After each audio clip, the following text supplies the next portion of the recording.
अस्सलामुअलैकुम क्लास। आज का जो हमारा टॉपिक है वो है heat capacity of electronic gas. इससे पहले कि हम टॉपिक स्टार्ट करें आपको कुछ कंसेप्ट्स क्लियर करने पड़ेंगे। उसमें सबसे पहला है density of states. Density of state का मतलब ये है कि एक एनर्जी लेवल के ऊपर कितनी एनर्जी डिस्ट्रीब्यूटेड है। ठीक है। हायर डेंसिटी ऑफ स्टेट का मतलब है कि उसके अंदर ज़्यादा एनर्जी डिस्ट्रीब्यूटेड है, या आप समझ लें जिस तरह शेल्स के अंदर सब शेल्स होते हैं ना, इसी तरीके से डेंसिटी ऑफ स्टेट का मतलब ये है कि अगर किसी स्टेट की डेंसिटी ज़्यादा है तो वहाँ पे इलेक्ट्रॉन के पास रहने के लिए जगह ज़्यादा है। ठीक है, डेंसिटी ऑफ स्टेट की समझ आ गई। जिस तरह से शेल के अंदर सब शेल्स होते हैं या ऑर्बिट के अंदर ऑर्बिटल्स होते हैं, इसी तरह डेंसिटी ऑफ स्टेट ज़्यादा होने का मतलब ये है कि किसी एनर्जी लेवल के ऊपर इलेक्ट्रॉन के पास जगह ज़्यादा है, अवेलेबल स्पेस ज़्यादा है। ठीक है। अब जब डेंसिटी ऑफ स्टेट्स को हम फर्मी डिराक डिस्ट्रीब्यूशन फंक्शन के साथ मल्टीप्लाई कर देंगे तो वो बन जाएगा डेंसिटी ऑफ ऑक्यूपाइड स्टेट्स, क्योंकि ये क्या है, ये प्रोबेबिलिटी फंक्शन है। ठीक है। प्रोबेबिलिटी फंक्शन को जब हम डेंसिटी ऑफ स्टेट के साथ मल्टीप्लाई करेंगे तो वो डेंसिटी ऑफ ऑक्यूपाइड स्टेट बन जाएगा। क्लियर है। उसके बाद जब density of state Fermi Dirac को हम मल्टीप्लाई कर देंगे एक स्मॉल एनर्जी रेंज के साथ, डी ई के साथ, तो वो बन जाएगा नंबर ऑफ़ ऑक्यूपाइड स्टेट्स। वो नंबर ऑफ़ ऑक्यूपाइड स्टेट्स कैसे बनेगा ये देखें। ये जो डी ई है, density of states, D E जो है ये इक्वल होता है D N over D E के। ये हम उस दिन पढ़ चुके हैं। ठीक है। यहाँ से अगर हम डी ई की वैल्यू निकालें तो वो हो जाएगा D E is equal to capital D E और डी एन, सॉरी ये होगा D N over D E, capital D E. ठीक है। अब जब ये डी ई की value capital D N over capital D E यहाँ पे पुट करेंगे तो जो डी ई है वो डी ई से कट जाएगा। ठीक है। और क्या बच जाएगा हमारे पास, एफ ई डी एन, यानी कि फर्मी डिराक डिस्ट्रीब्यूशन फंक्शन। ये क्या बन जाएगा हमारे पास, ये बन जाएगा एफ ई डी एन। ठीक है, या कैपिटल एन कर लें, कोई इशू नहीं है।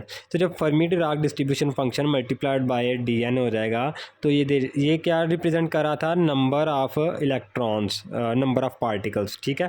तो जब number of particles Fermi Dirac distribution function के साथ मल्टीप्लाई होंगे तो हमें दे देगा नंबर ऑफ़ ऑक्यूपाइड स्टेट्स। इतना क्लियर हो गया। उसके बाद जब हम इस नंबर ऑफ़ ऑक्यूपाइड स्टेट्स को कैपिटल ई के साथ मल्टीप्लाई कर देंगे तो ये हमें एनर्जी अब देगा। किसकी energy, energy of states in energy range E और E plus d E energy range के अंदर हमें ये एनर्जी ऑफ स्टेट्स दे देगा। और जब हम इसको इंटीग्रेट कर देंगे ज़ीरो से लेकर इन्फिनिटी तक तो ये हमारे पास टोटल एनर्जी बन जाएगी। ये फार्मूला है टोटल एनर्जी का, E D E F E और डी ई। ये जो डी के अंदर ये एक ब्रैकेट में ई है, ये इससे मल्टीप्लाई नहीं हो रहा है। इसका मतलब ये है कि ये जो है density of states with respect to E है और ये Fermi Dirac distribution function with respect to E है।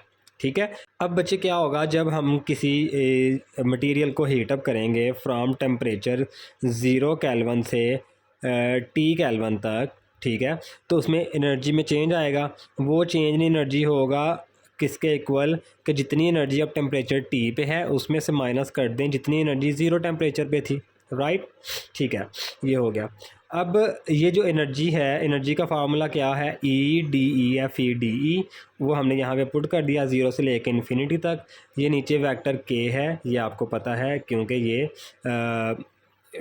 जो हमारी एनर्जी है वो इन टर्म्स ऑफ के है, जो हम पहले फाइंड आउट कर चुके हैं।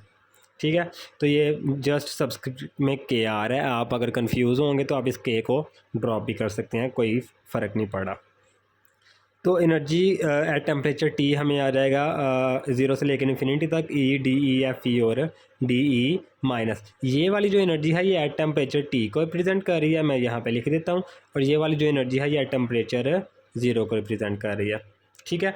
अब ये था 0 से लेकर इन्फिनिटी तक, इसको हमने डिवाइड कर दिया 0 से लेकर ई एफ तक और फिर ई एफ से लेकर इन्फिनिटी तक, यानी कि इसको हमने आगे 2 पार्ट्स में डिवाइड कर लिया। सिमिलरली ये भी जो है एनर्जी एट टेम्परेचर 0 वाली जो है, इसको भी, ये भी 0 से लेकर इन्फिनिटी तक थी, तो इसको भी हमने आगे 2 पार्ट्स में डिवाइड कर लिया, एक वाला ये और एक वाला ये। बच्चे अब इसमें आप गौर से देखें तो ये एनर्जी एट ज़ीरो टेम्परेचर आप पढ़ चुके हैं। जो हमारे पास फर्मी डिराक डिस्ट्रीब्यूशन फंक्शन था वो इक्वल होता है किसके, वन के, जब हमारा जो एनर्जी है, जो एनर्जी है वो लेस देन होती है ई एफ से, और ज़ीरो है जब हमारी जो एनर्जी है वो ग्रेटर देन होती है ई एफ से। ठीक है। तो अब ये जो एनर्जी है ये देखें, ये ई एफ से, ये ज़ीरो से लेके ई एफ तक, यानी कि ये ई एफ से कम है ना। जब ये ज़ीरो से लेके ई एफ तक है, ये ज़ीरो से कम है, तो फिर हमारा एफ ई क्या हो जाएगा, वन, यानी कि ये जो हमारा एफ ई है ये वन हो जाएगा। और जो ही ये ई एफ से बढ़ जाएगी, ई एफ से इन्फिनिटी हो जाएगी, तो ये हमारा एफ ई जो है ये क्या हो जाएगा, ज़ीरो। तो यानी कि ये वाला जो हमारा ये वाला जो हमारा टर्म है ये कैंसिल आउट हो जाएगी, और बाकी ये हमारी ये तीन बचेंगी जिसमें एफ ई को हमने यहाँ पे वन पुट कर दिया। ठीक है, बाकी सारा वैसे का वैसे ही है। इसमें हम एफ ई ज़ीरो से लेके ई एफ तक है, इसमें हम एफ ई को वन और ज़ीरो नहीं कर सकते क्योंकि यह टेम्परेचर टी है। ठीक है, ये ज़ीरो से ग्रेटर टेम्परेचर है। यहाँ पे हमारी जो फर्मी डिराक डिस्ट्रीब्यूशन फंक्शन है वो एग्जैक्टली ज़ीरो और वन नहीं होता। आपको याद होगा जब हमने ग्राफ प्लॉट किया था, तो अगर टेम्परेचर टी की बात करें at T is equal to zero, तो वो एक स्टेप फंक्शन था। लेकिन जो ही हमने टी को इंक्रीज़ किया था तो ये हमारा ग्राफ जो है वो चेंज हो गया था, यानी कि ये अब स्टेप फंक्शन नहीं था रहा। अब हम ये नहीं कह सकते कि यहाँ पे एफ़ ई जो है वो हमारा वन है और यहाँ पे ज़ीरो है, इसलिए हम ये दोनों टर्म्स जो हैं वो एज सच आ गई। ये वाली टर्म जो है वो यहाँ पे आ गई जिसमें एफ़ ई हमारा वन है, और ये वाली टर्म जो है वो कैंसिल आउट हो गई। अब बच्चे देखें, जो ई के है उसका हम लिख सकते हैं, उसमें हम ई एफ को ऐड और माइनस कर सकते हैं क्योंकि उसको फ़र्क नहीं पड़ेगा। अब ये वाला जो है, ये वाला इतना हिस्सा ई के की जगह पे हम ये पुट कर सकते हैं इस टर्म में, वो हमने पुट कर दिया, ये इसकी जगह पे ये आ गया। बस बाकी सारा सेम टू सेम, हमने कोई चेंजेस नहीं किए। आगे आ जाएंगे तो फिर क्या था, यहाँ पे हमारे पास क्या था, ई के माइनस ई एफ़ और प्लस ई एफ़ था ना। ठीक है, हमने क्या किया, ई के माइनस ई एफ़ वाला ये रख लिया और ई एफ़ वाला जो है वो हमने अलग कर लिया, और कुछ भी नहीं किया, बाकी सारा सेम टू सेम है। अब हमारे पास पहले तीन टर्म्स थी, अब कितनी हो गई, चार टर्म्स। इसको हमने कह दिया इक्वेशन ए। ठीक है, ये यहाँ पे रुक गया। उसके बाद आप देखें, दोबारा से डेंसिटी ऑफ स्टेट्स पे आ जाएं। डी ई जो है वो D N over D E है।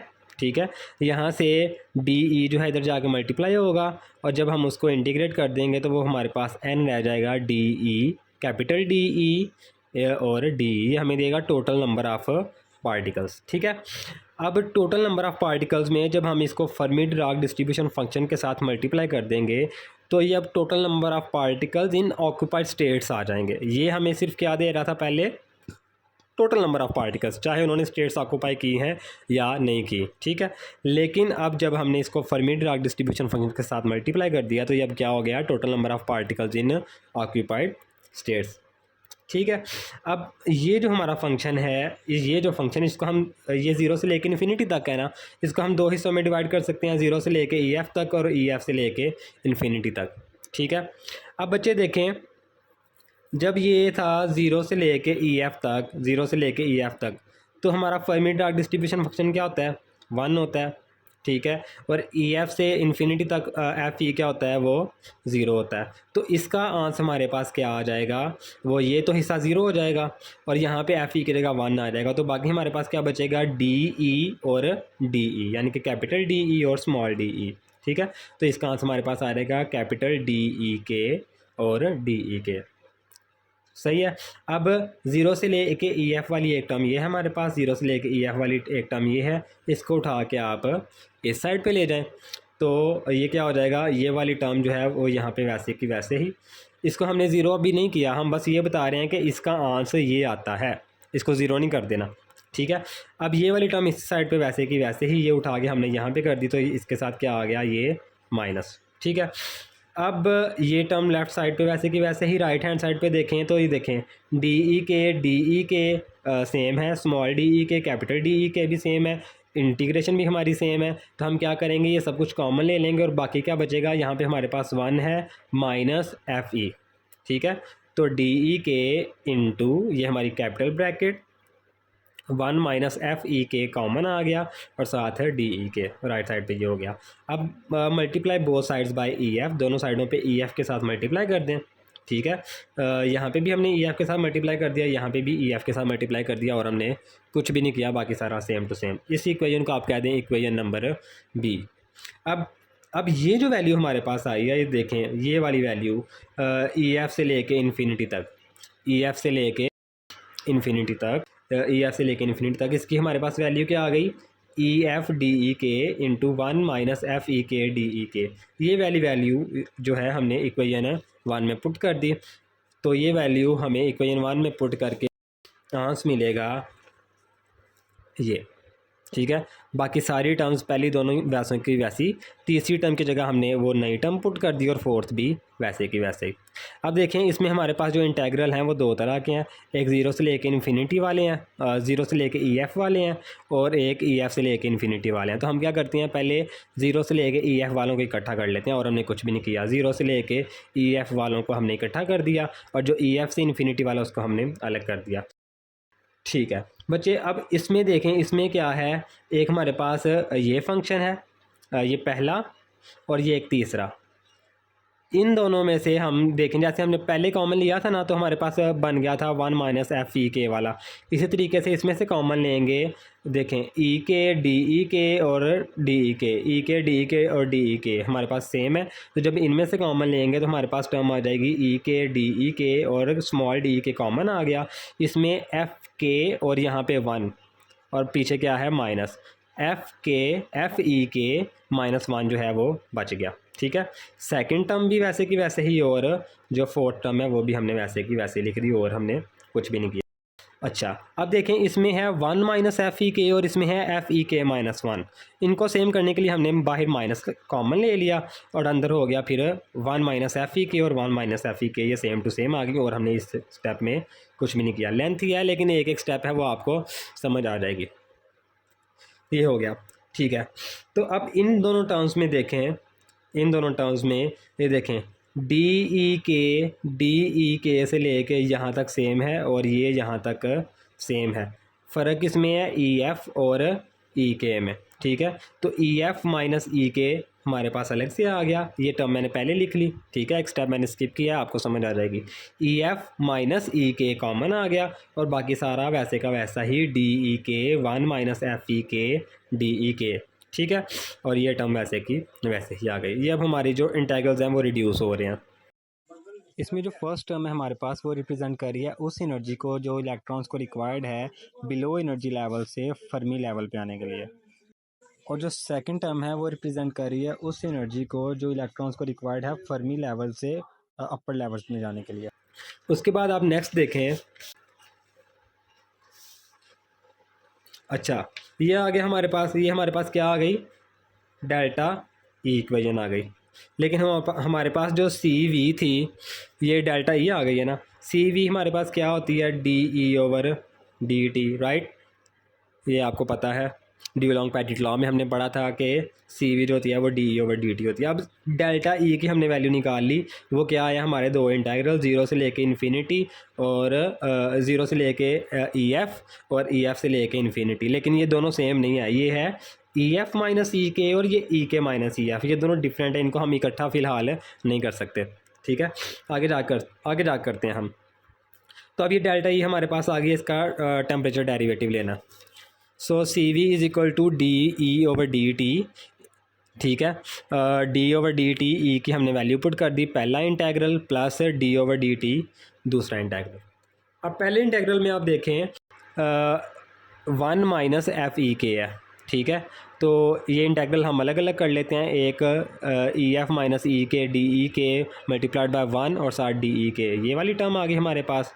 ठीक है, और एक हमारे पास सेकंड टर्म आ जाएगी एफ़ ई के वाली, ये सेकंड टर्म आ गई हमारे पास, और ये थर्ड टर्म वैसे की वैसे ही। ठीक है, ये हमने सिर्फ पहले इंटेग्रल को दो हिस्सों में डिवाइड कर दिया है, और ये जो तीसरी टर्म थी, दूसरी टर्म थी हमारे पास, वो वैसे की वैसे ये नीचे आ गई है।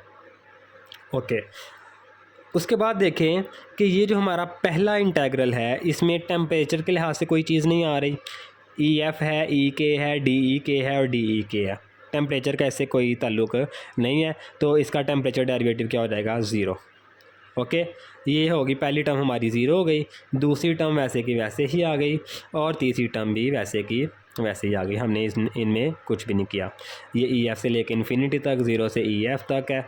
ओके, अब ये माइनस है, माइनस को जो है आप अंदर मल्टीप्लाई कर दें तो ये क्या हो जाएगा, ई के माइनस ई एफ़। इधर मैंने एक स्टेप जो है वो मैंने स्किप किया है। वो क्या हो जाएगा, यहाँ पे जब आप माइनस से अंदर मल्टीप्लाई करेंगे तो वो क्या हो जाएगा, ई के माइनस ई एफ़ हो जाएगा। अब ये भी ई के माइनस ई एफ़ है, ये भी ई के माइनस ई एफ़ है। अब ये दोनों अंदर से इंटेग्रल के अंदर जो है वो टर्म्स सेम हो गई हैं, तो लिमिट्स जो हमने डिवाइड की हुई थी वो अब हम सम अप कर सकते हैं। ये था ज़ीरो से लेके ई एफ़ तक, और ये था ई एफ़ से लेके इन्फिनिटी तक।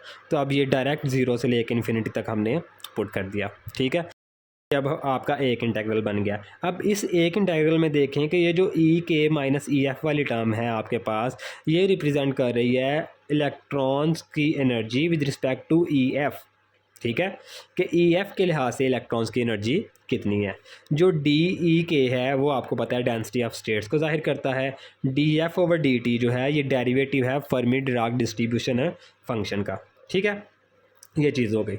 उसके बाद बच्चे, ये जो डी ई के है ना, ये बेसिकली कंट्रीब्यूट करता है सी वी में, स्पेसिफिक हीट कैपेसिटी में at temperature greater than T F.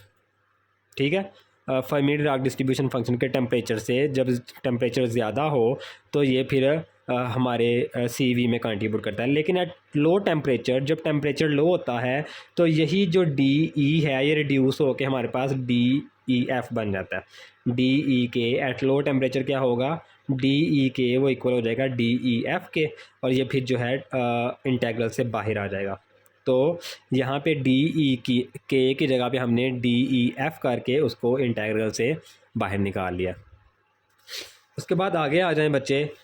अब ये पीछे जो है हमारे पास ये वाली चीज़ ये क्या है, ये डेरिवेटिव है, टेम्परेचर डेरिवेटिव है किसका, फर्मी डिराक डिस्ट्रीब्यूशन फंक्शन का।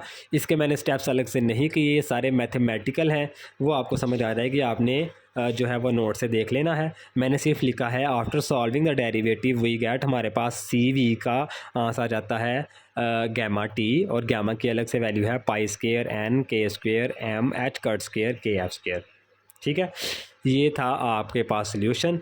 इसमें बिल्कुल आपने क्या करना है, जहाँ तक मैंने ये किया है ना, यहाँ तक ये आपने यहीं इसी नोट से करना है जो मैंने बनाया है। इसकी पीडीएफ मैं आपको सेंड कर दूँगा। यहाँ तक आपने इसी नोट से करना है। जो आपके पास ऑलरेडी पीडीएफ मौजूद है उसमें थोड़ी सी कन्फ्यूजन है, वो आप कंफ्यूज हो जाएंगे। तो आपने यहाँ तक इधर से करना है। ये जो आगे से इंटेग्रल सॉल्व करना है ना, ये वाला इंटेग्रल, ये आपने पीडीएफ से कर लेना है। बिल्कुल मैथमेटिकल है, आपको समझ आ जाएगी। ठीक है, ये आपका सोल्यूशन हो गया।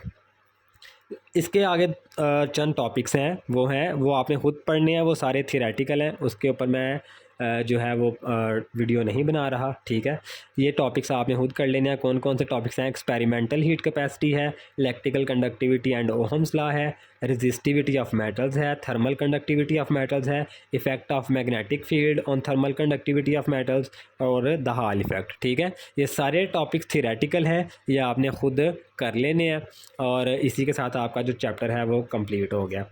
अगर इन टॉपिक्स में कोई चीज़ समझ नहीं आएगी तो मुझे बता दीजिएगा, मैं आपको वो क्लैरिफाई कर दूँगा। शुक्रिया।